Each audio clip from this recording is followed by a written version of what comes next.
Imagine a time before time itself, when the universe was young and the heavens shone with the purest light. In this realm of celestial glory, an angel of unmatched beauty stood among the ranks of the divine, his brilliance outshining the stars. His name was Lucifer, the bearer of light, the morning star, a being of wisdom, power, and grace who walked in the very presence of God. But beneath the dazzling splendor, a shadow began to grow, a seed of pride that would ignite a rebellion unlike any the universe had ever seen. This is a story of ambition and downfall, of cosmic battles and divine justice. It's the story of how the highest of angels became the darkest of adversaries, and how, in the midst of it all, a mysterious and powerful figure, Jesus, the eternal Word, was present. What role did he play in this celestial conflict? What does this ancient battle reveal about the nature of pride, humility, and the struggle between light and darkness? Join us as we journey beyond the veil of time, to a place where heaven's greatest betrayal set the stage for humanity's ultimate redemption. A story of rebellion, justice, and the triumph of grace that echoes through eternity. The tale of Lucifer's rebellion is a profound and mysterious episode in Christian theology, one that captures the imagination and stirs the spirit. It's a story of ambition, pride, and the eternal consequences of choosing self over God. Where was Jesus during this pivotal moment? What role did he play in the cosmic conflict that saw the fall of one of heaven's greatest beings? To understand this, we need to delve deeper into the scriptures, examining the roles of Lucifer and Jesus, and the eternal struggle that unfolded in the heavens. Before becoming the figure of Satan, Lucifer was not only a part of heaven's order, but one of its most illustrious beings. His name, Lucifer, means bearer of light, or morning star, indicating his unique role among the heavenly hosts. Ezekiel 28 verses 12 to 15 portrays a vivid description of his position and status. You are the seal of perfection, full of wisdom and perfect in beauty. You were in Eden, the garden of God. Every precious stone adorned you: carnelian, chrysolite and emerald, topaz, onyx and jasper, lapis lazuli, turquoise and beryl. Your settings and mountings were made of gold. On the day you were created, they were prepared. You were anointed as a guardian cherub, for so I ordained you. You were on the holy mount of God. You walked among the fiery stones. You were blameless in your ways from the day you were created till wickedness was found in you. Underscore Lucifer's role was unparalleled, an angel anointed by God to guard his throne. His radiance was unmatched, his wisdom profound, and his closeness to the divine unchallenged. He was in Eden, the garden of God, not as a tempter, but as a brilliant being reflecting the splendor of heaven. Lucifer was not simply an angel among many. He was a leader, a guiding light, a reflection of divine order and glory. But within this very grandeur lay the seeds of his downfall.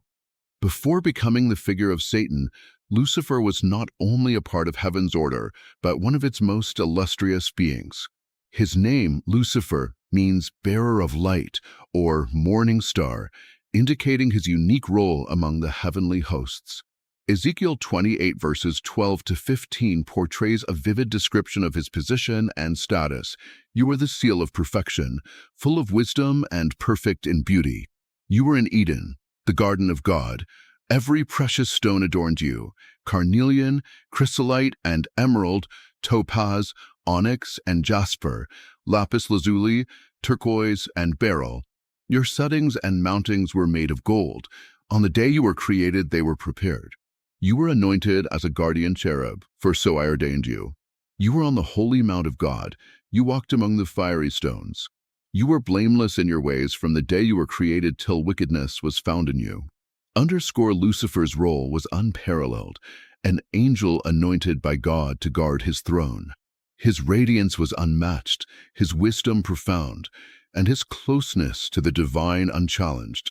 He was in Eden, the garden of God, not as a tempter, but as a brilliant being reflecting the splendor of heaven.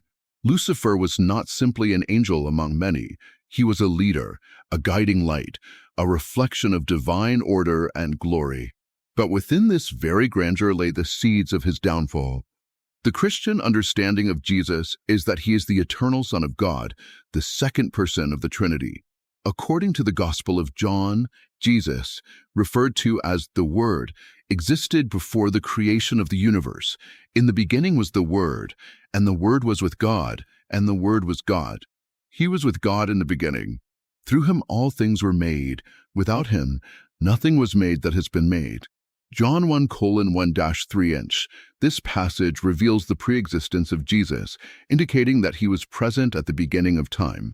It was through him that all things were created, including the angelic beings. Therefore, Jesus not only witnessed the birth of Lucifer, but also his gradual descent into rebellion. The Bible suggests that Jesus, united with God the Father, had full knowledge of Lucifer's actions and the brewing discontent in the angelic realm. The unity between Jesus and the Father, emphasized in John 10:30, "I and the Father are one," means that Jesus was not a distant observer, but a central figure in the divine response to the rebellion. Lucifer's rebellion was not a sudden event, but a culmination of pride, ambition, and dissatisfaction that led him to gather followers, other angels who were swayed by his charismatic defiance. The cosmic drama reached its climax in a spiritual war in heaven. This rebellion was not merely a political act, it was a direct challenge to God's order, a spiritual conflict that would forever change the face of creation. The book of Revelation gives a symbolic depiction of this celestial war, "And there was war in heaven. Michael and his angels fought against the dragon, and the dragon and his angels fought back. But he was not strong enough, and they lost their place in heaven.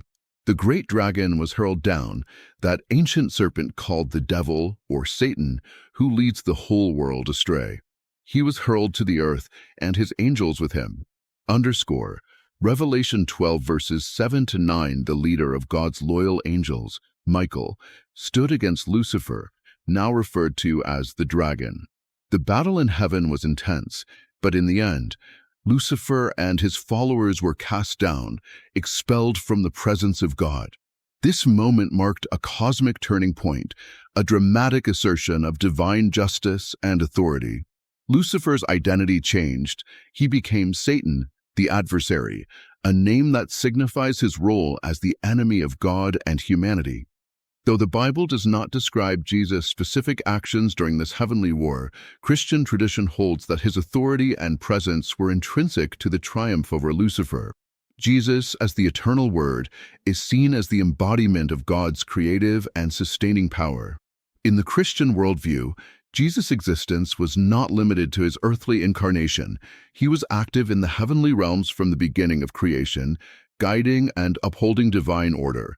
The Apostle Paul, in his letter to the Colossians, echoes this cosmic view of Jesus' authority, "For in him all things were created, things in heaven and on earth, visible and invisible, whether thrones or powers or rulers or authorities. All things have been created through him and for him. He is before all things, and in him all things hold together." Colossians 1:16-17. Jesus is portrayed as the cosmic glue, holding the fabric of reality together even in the face of rebellion. His role in the spiritual conflict would have been one of authority and stability, embodying God's unchanging nature amidst the chaos of Lucifer's insurrection. With the rebellion thwarted, Lucifer was cast down to earth along with the angels who sided with him. They were condemned to roam the earth and the spiritual realms, bound by the consequences of their choice to defy the Creator. The Bible presents this expulsion as a necessary act of justice, a divine judgment that upheld the sanctity and order of heaven. Satan's new domain became the earth, and his presence here marked the beginning of a long struggle against humanity, a struggle that would be intertwined with the fate of mankind. According to 2 Corinthians 4:4, Satan is called the god of this age, indicating his influence over a fallen world. Yet, even in this defeat, God's plan was already in motion to counter the darkness that Lucifer had brought. Following the rebellion, Jesus' mission took on a new direction. Though he had been present at the creation of the cosmos and the rebellion of Lucifer, he would soon embark on the greatest act of redemption history would ever witness. The Son of God, the eternal Word, would take on flesh and come to earth. This active incarnation was foretold in the Old Testament and became a reality in the New Testament. Underscore, the Word became flesh and made his dwelling among us. We have seen his glory, the glory of the one and only Son who came from the Father, full of grace and truth.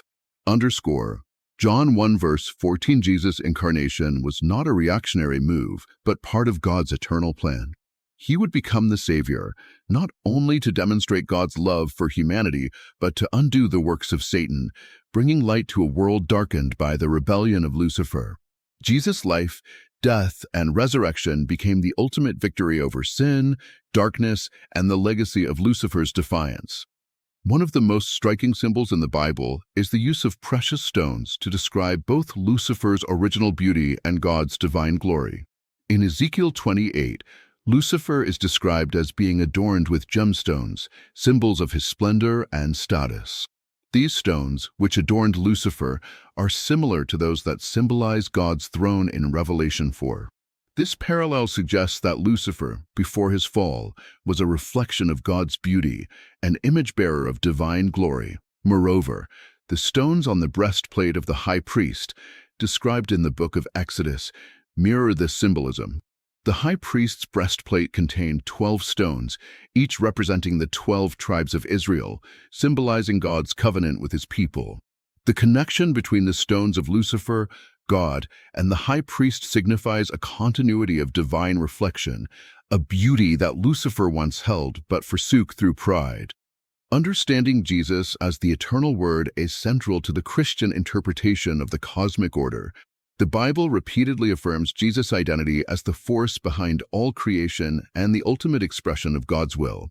This role positions Jesus not only as an observer of the rebellion, but as the foundation of divine authority itself. In the face of Lucifer's rebellion, Jesus' existence as the eternal Word affirms God's sovereignty. His incarnation as Jesus of Nazareth reveals a profound truth about God's love, a willingness to restore and heal, even in the aftermath of cosmic rebellion. The incarnation is seen as the culmination of God's plan to reconcile creation, restoring what was broken by the angelic insurrection. After his fall, Lucifer, now Satan, turned his attention to humanity, seeking to corrupt God's newest creation.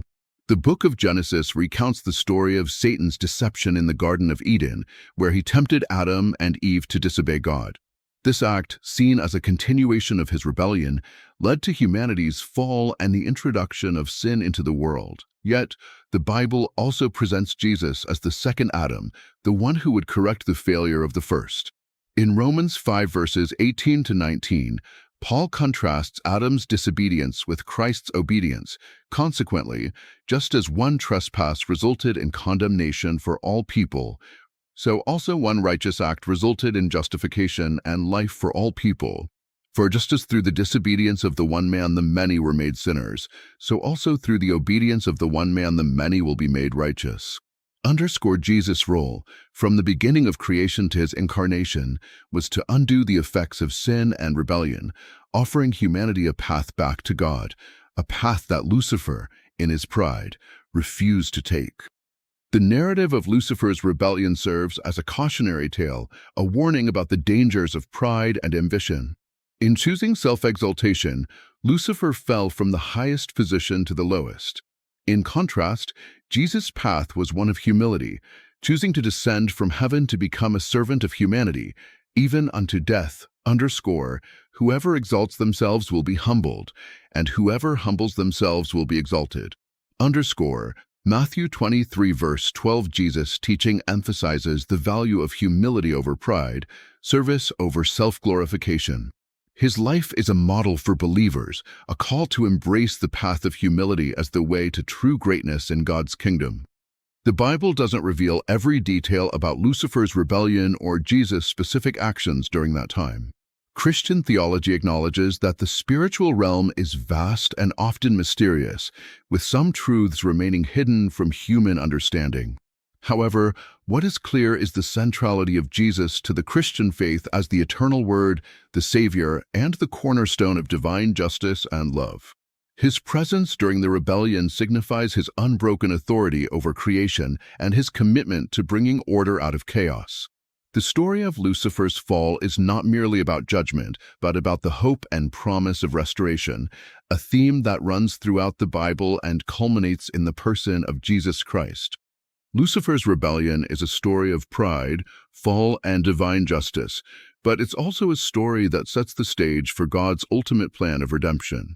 The presence of Jesus, both before and after the rebellion, highlights his integral role in the cosmic order and the divine mission to restore harmony. His descent from heaven to earth, his teachings, his sacrifice, and his resurrection are the climax of God's redemptive plan. I and the Christian narrative.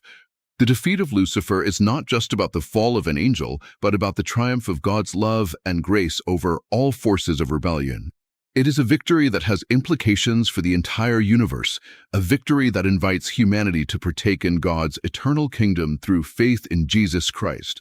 The story of Lucifer's rebellion, while ancient and mysterious, continues to offer lessons for today, lessons about humility, the dangers of pride, and the power of God's enduring grace. For believers, it's a reminder that no matter how great the rebellion, God's love remains greater, his justice unshakable, and his mercy boundless. In the end, the story points to the enduring truth of the Christian faith that in Jesus, the eternal Word, the universe finds its ultimate hope and salvation. The story of Lucifer's rebellion is more than an ancient tale. It's a reflection of the timeless struggle within each of us, the battle between pride and humility, between light and darkness. It's a story that began with a single angel's choice to defy his creator, but finds its true resolution in the person of Jesus, who chose humility over power, love over judgment, and light over darkness. His example invites us to consider our own paths and reminds us that no matter how deep the fall, redemption is always within reach. If this story has left you with questions or inspired you to seek more, know that there are many more biblical mysteries to explore. From tales of courage and faith to lessons of wisdom and hope, the Bible is filled with stories that can shape and challenge us in unexpected ways. If you want to continue this journey, make sure to subscribe to our channel and hit the notification bell so you'll never miss a chance to dive deeper into these fascinating narratives. Thank you for being with us today. Your curiosity and desire to learn are what make these stories come alive. We look forward to exploring more of them together. So until next time, stay curious, stay hopeful, and may the light of truth continue to guide your way. Take care and God bless. We'll see you in the next video.